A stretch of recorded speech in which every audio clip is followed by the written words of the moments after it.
السلام علیکم۔ Corona vaccine لگانے والے میری بات غور سے سنیں۔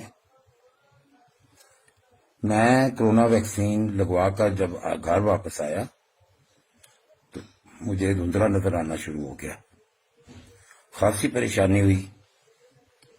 پھر میں نے کورونا سینٹر فون کیا تو انہوں نے جواب دیا کہ آپ جلدی کورونا سینٹر پہنچیں، جس نرس نے آپ کو ویکسین لگائی ہے اس میں بھی یہی علامات نظر آ رہی ہیں۔ خیر میں جلدی سے ویکسین سینٹر پہنچا تو پتہ یہ چلا کہ اینک تبدیل ہو گئی ہے۔ میں نرس کی اینک لے آیا ہوں اور میری اینک نرس کے پاس ہے۔